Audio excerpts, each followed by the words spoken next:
What is good, y'all? It is HB punching profit. We had a beautiful trade to play out. Looks like we might get a reversal. I think we'll probably go push up a little bit more and grab that prior day high. But anyhow, let's not focus on that. Made our money today. Here was the A plus setup for about 4,000 plus dollars. 9:30 opening right here. If you want to see the live, by the way, if you want to see the live execution, you can go down in the description below and see the link. There won't be any volume. My kids were just making too much noise, and I was hopping back off on the charts. I actually got in late, okay, but it still worked very well. As long as you know where price is going, you'll always be able to understand where your opportunities are to get in. But let's break down what happened in here a little bit, because you can skin this cat many ways and you can help it build a narrative for you. So right here in this green box is a higher time frame point of interest or narrative. um, we'll take that off for now. We cross above it at the 9:30 opening, so let's hide that for now so we don't have too much chart lipstick. This blue line just represents the 9:30 opening. We start moving up. We actually do get an an inversion signal in here. And we did pass that higher time frame point of interest, but you do have these equal highs, so that's probably going to be a price magnet and push the price further up. So there was a bearish inversion here, a bullish fair value gap, and a bearish fair value gap right here. And you might say, well, how's that a bearish fair value gap? There's a wick in the middle.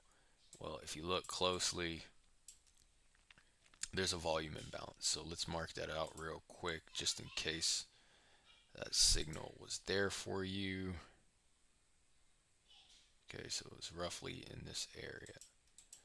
Now, the problem with this is you have all this chop. You don't get this speed and low resistant move after the inversion, okay, which is right here, 250 points. It only gets to like 45, 46 from the bearish inversion. You don't get that move to 50 points.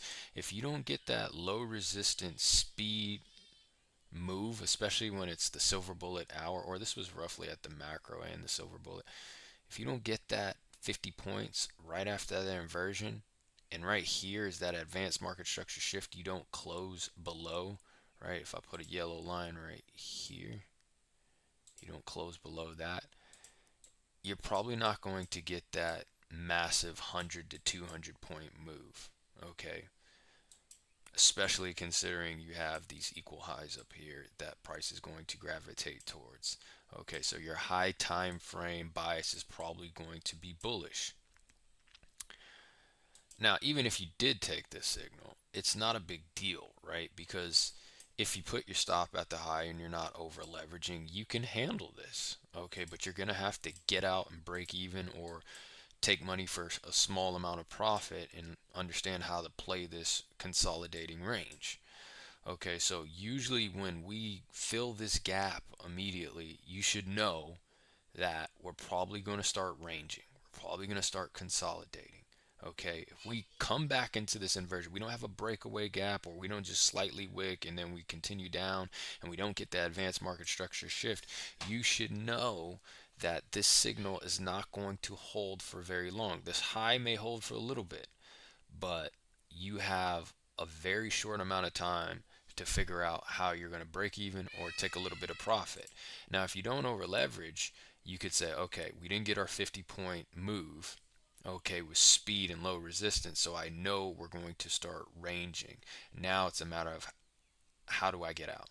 Okay, so you take your measuring tool from right here, and all you want is 15 points in this situation, because you don't want to be against the higher time frame trend. And you would have easily, even though you would have taken a little bit of drawdown, if you're not over leveraged, you'd have easily hit your 15 points back down here. You're out of the trade. Now you know what your higher time frame is, because you didn't get all the confluences to your signal. Okay, you know you're going to push higher. Plus, if you want to pay attention to patterns, I had somebody complaining about my trading because patterns are more efficient. Well, here's your pattern trading. You have a bullish pennant right here. You can use this to help assist you in your trading. Okay, let me take that off real quick. And essentially you have a bullish pennant that developed right here.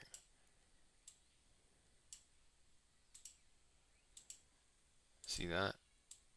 I'm not a pattern trader. That's not my thing, but it doesn't mean it doesn't give you a little bit of assistance when trading and seeing how your narrative is playing out. So your inversion doesn't hit that 50 points with low resistance and speed if you took a trade right here. Now it's a matter of how do I get out? I know we're going to be ranging here. How do I get out? Well, I'm only going to take 15 points. If we come back down, I'm out. Then after that, okay, I see this bullish pennant.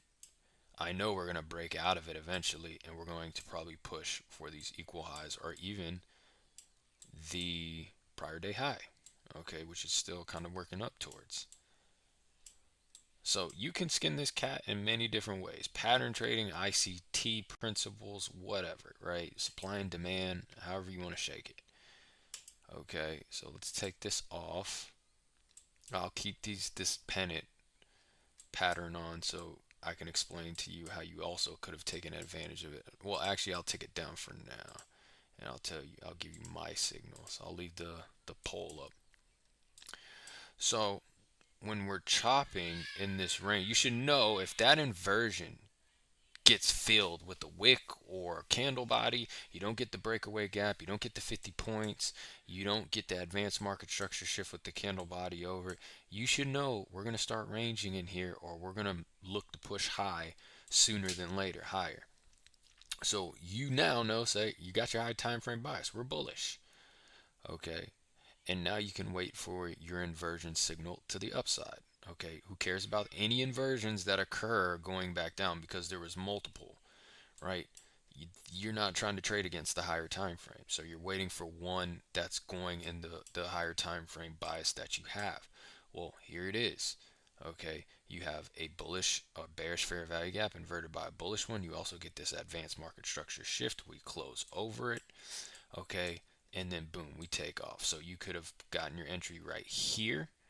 Okay, put your stop at the low of the inversion. Okay, which was right here. Okay, you could pyramid at the advanced market structure shift, or that could have been your late entry, and you could ride that sucker up to the equal highs, or if you want to play the big dog stuff, you can go for the prior day high or a set amount of points. Usually I just do my 50, and sometimes, when I'm confident in the trade, I'll go for 100 to 200. Now, I was fumbling around with my kids, so I actually missed that entry. That was the most optimal entry. But if you miss that, guess what? You want to look at this as a pattern. If you see that pattern developing, you get the break roughly around here. We'll make it like orange, or let's make it like red. You get the break of the high and you retest. Okay, that's where I got my entry. I got a limit order for 5 contracts, and I just ran it up to the equal highs for about 40 something points, right? For about $4,000, a little bit above that. So you get the break, you get the retest, and then you run it up higher. So if you want to trade it like a pattern day trader would, that's you can do that. So there's many ways to get it. We're all touching on the same ideas, right? It's just different ways to view, different ways to approach, different signals and entries. It's all roughly the same, man. Supply and demand, pattern, ICT. It's just, um, it's all touching on the same concepts when you really think about it. But yeah, that was all your signals you could have taken, and you can even play ranges like this, trading against them if you got balls.